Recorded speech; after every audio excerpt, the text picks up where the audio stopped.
Zhang Zongchang was born in 1881 in Yi County, present-day Laizhou in Shandong province. Destroy the child, corrupt them all. He grew up in an impoverished village. His father was a trumpeter, a head shaver, and a rampant alcoholic. His mother exorcised evil spirits. Yeah, she was basically a witch. A witch! Oh, and she left Zhang and his dad chasing after another man.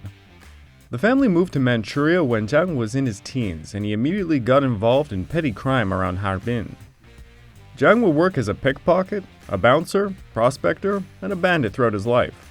He ended up doing some work as a laborer in Siberia, picking up some Russian, and during the Russo-Japanese War of 1904 to 1905, Zhang fought on the side of the Russians as a mercenary. During the 1911 Xihai Revolution, Zhang organized a small cavalry detachment to join the revolutionaries at Nanjing. It should be noted they were seen more so as a bandit group. He was said to show courage and strength, and his efforts saw him rise to command a regular army unit of the New Republic, becoming President Feng Gozheng's adjutant and divisional commander. During the North-South War, his unit was gradually dissolved, and in 1922 he turned his attention to a new rising star, the Tiger of Manchuria, Zhang Zolin. Hey everyone, I just wanted to let you know I now have a Patreon account found at www.patreon.com/thepacificwarchannel. Over there you can find exclusive Patreon episodes and podcasts based on suggestions from patrons, and other benefits like early access to all of my content, live hangouts, your name in the end credits, and much, much more. So please go check it out. Nice. There is a famous story that Zhang Zolin was celebrating his birthday in 1922, seeing countless people showering him with gifts trying to earn his favor. Zhang Zongchang apparently sent him 2 empty coolie baskets and did not even show up in person. Zhang Zolin was baffled by this at first, until he realized the empty baskets implied Zhang Zongchang was a man willing to shoulder any heavy responsibilities that Zhang Zolin might entrust him. This apparently worked like a charm, as Zhang Zongchang was rewarded a position within his army. Zhang Zongchang's time in Siberia and work under the Russians during the Russo-Japanese War paid off as he managed to secure white Russian mercenaries. These were refugee veterans of the Russian Civil War who had been straddling the Manchurian-Soviet borders. They were crucial to Zhang Zongchang's rise as they knew how to build and operate armored trains, giving the warlord a huge edge. In 1923, he organized the 65th Division, consisting of a White Russian brigade and a Chinese brigade.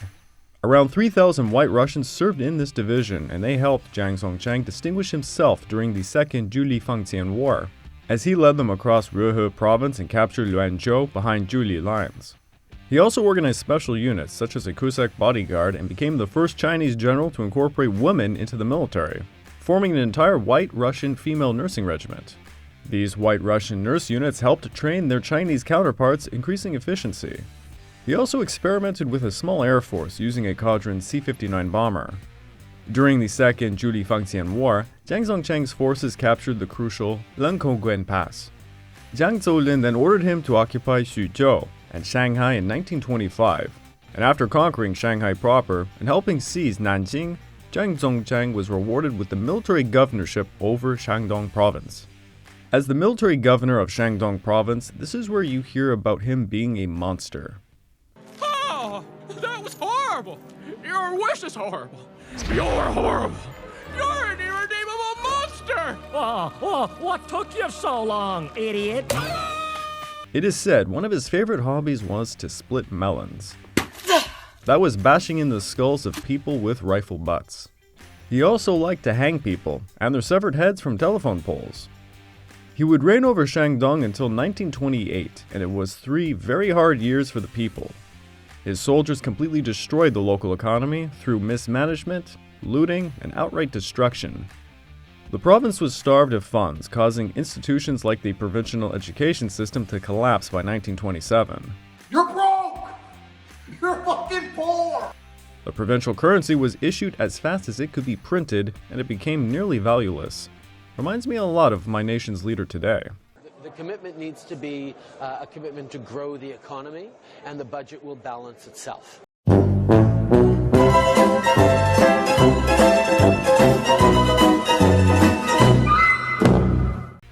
Any criticism of Zhang Zongchang or the Fengtian governance would lead to imprisonment, and resistance led to more split melons, seeing severed heads hung up everywhere.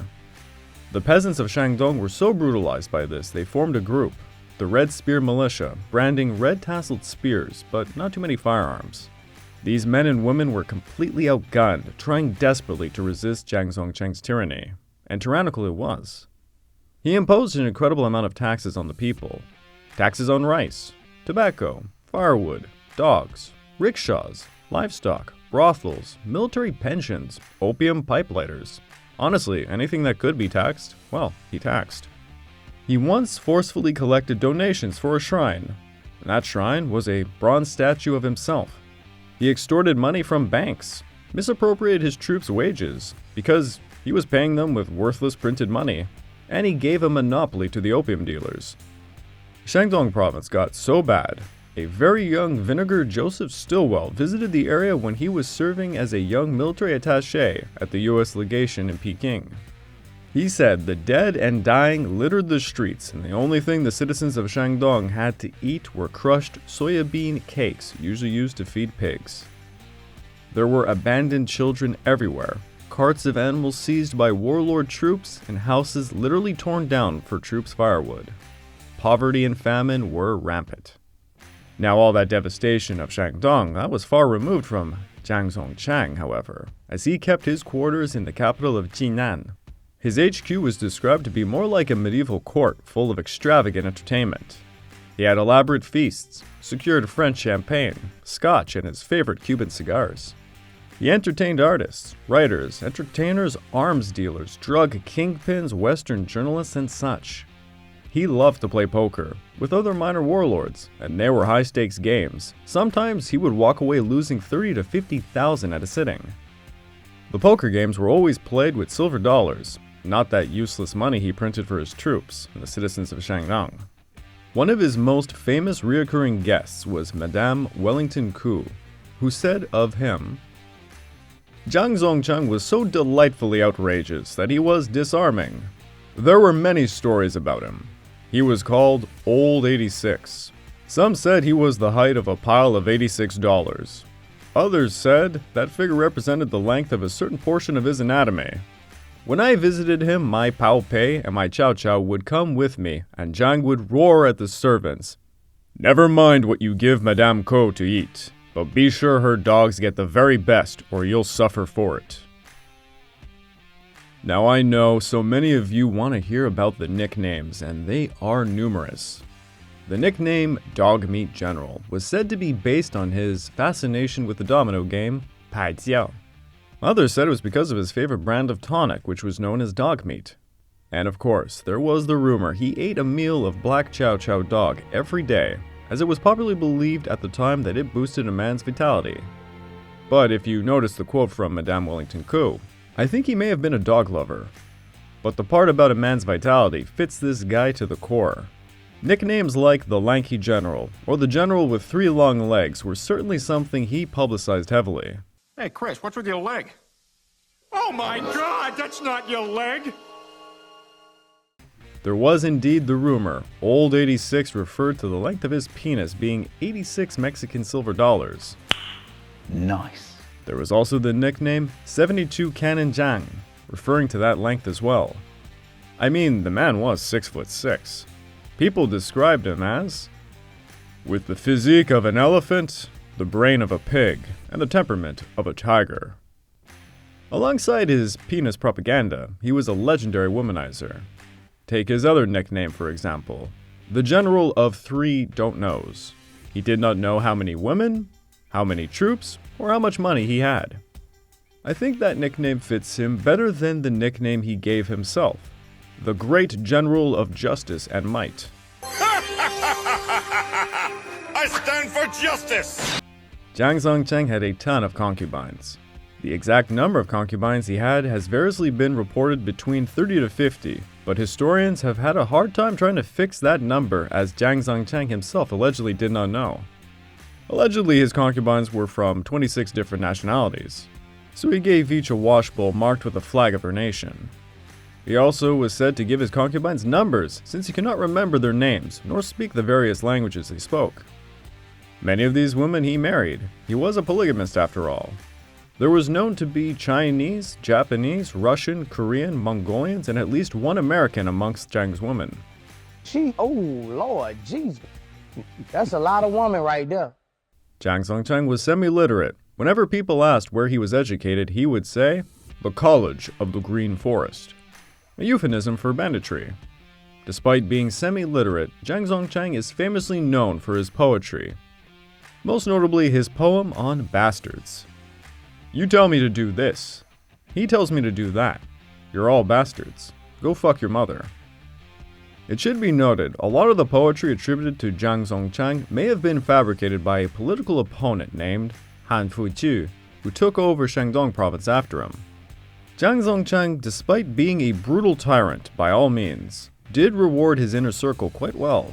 He had a lot of very loyal officers around him. Zhang Zongchang traveled around with a teakwood coffin planted atop a car during his campaigns. He had done this to signify his willingness to die in combat, the old "I will come back on a shield" idea. During one of his failed campaigns, Zhang Zongchang paraded himself sitting in the coffin while smoking a Cuban cigar. At the end of Chiang Kai-shek's northern expedition, when Zhang Xueliang joined forces with the nationalists, Zhang Zongchang and his subordinate general Chu Yupu chose to fight on. Their forces were defeated by Zhang Xueliang's Fengtian army and the NRA.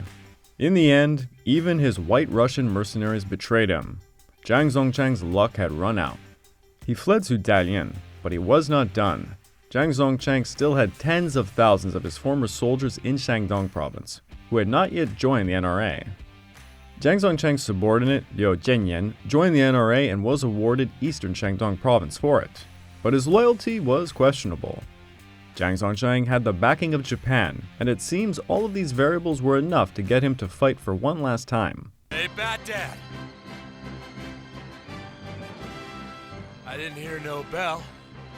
Liu Jianyan's forces betrayed him, becoming bandits who proceeded to loot Fengtian, Dengzhou, and Langkao, prompting the Japanese to send forces to protect their residents. With Liu Jianyan weakened, the Japanese landed Zhang Zongchang, Chu Yupu, and Huang Fengqiu with a small army to march upon Jifu.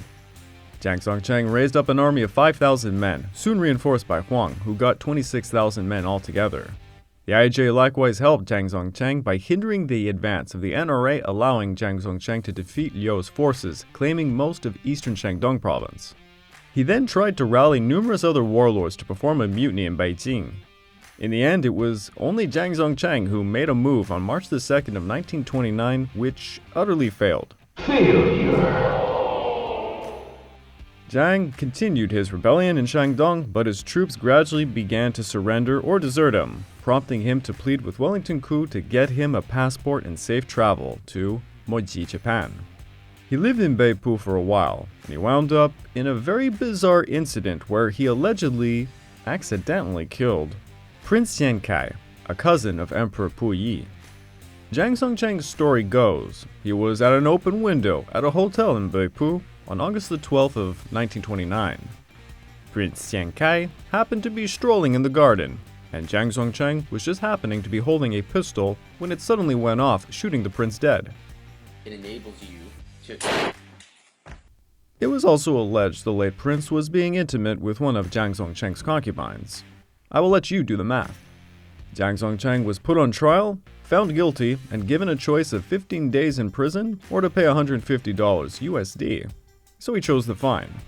The general of great justice and might indeed. When Japan began its invasion of Manchuria, Zhang Zongchang seemed to have a turn of heart about the Japanese, and he went over to Jinan to visit his former associates on September the 3rd of 1932.